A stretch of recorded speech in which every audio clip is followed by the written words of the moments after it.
Og nu går vi over til at kigge på det andet eksempel, som var lidt anderledes forstået på den måde, at når x vokser, altså antallet af job, man påtager sig per måned, forøges, ja, så bliver y mindre.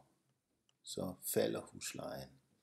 Og vi har vores skema her, og det eneste jeg har gjort ved det, er at jeg har lige markeret, at når vi går fra 4 til 7, så bliver x forøget med 3, og den tilsvarende husleje, ja, den falder med 300.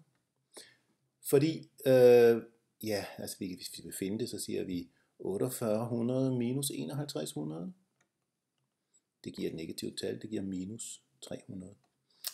Så det er, hvad der sker i løbet af en x-tilvækst på 3, altså 3 skridt frem af x-aksen.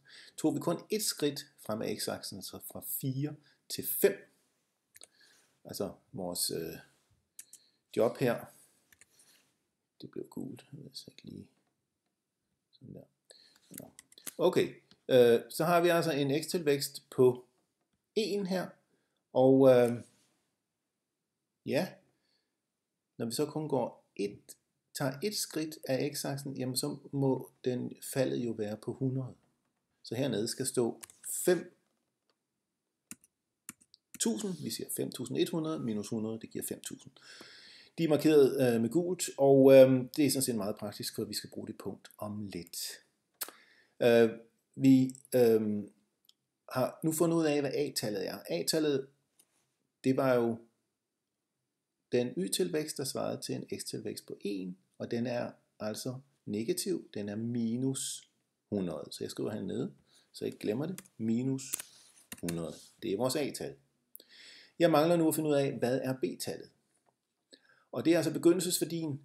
Det er det, som man kommer til at punge ud med, hvis man slet ikke udfører noget job en bestemt måned. Hvad bliver så den månedlige husleje? Ja, vi kan sige her, hvis vi nu ser på det fremhævede tal her, altså vi ved, at udfører man 5 job, så kommer man til at betale 5.000 i husleje. For hvert job, man har udført, så er huslejen faldet med 100 kroner. Den er faldet med 100 kroner, så hvis man slet ingen job udfører, ja, så må den jo være 500 kroner højere end 5.000. Det vil sige, heroppe må der skulle stå 5.500. Sådan der. Og det tal er vores begyndelsesværdi. Det er der, det starter.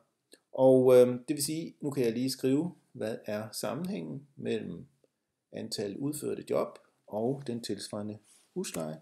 Y er lige med, ja, a-tallet var jo negativt her, det var minus 100, så jeg skriver minus 100 gange x plus, og der hvor det starter, det var 5.500. Jeg kunne lige så godt skrive det her som, at y er lige med 5.500 minus 100 gange x. Der er nok nogen, der synes, det lyder mere. Det er sådan, man vil gøre det naturligt, ikke? Men der er tradition for at skrive ledet a gange x først. Og så bliver det altså på den her måde. Minus 100x plus 5.500.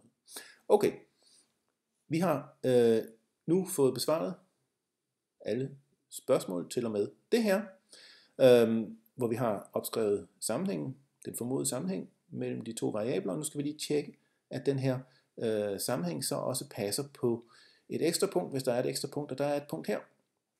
Der står, at når vi i vores tabel, der står, at når vi udfører 10 job på månedsbasis, ja, så slipper vi med en husleje på 4.500. Lad os se, om det passer med vores fundne ligning.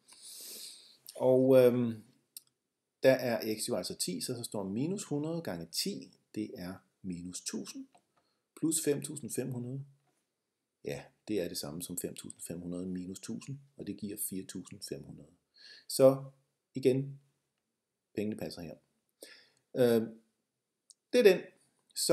Og så er der ikke mere her, så vil jeg ønske jer god fornøjelse med de tilsvarende opgaver, som I formentlig vil blive udsat for. Tak for denne gang.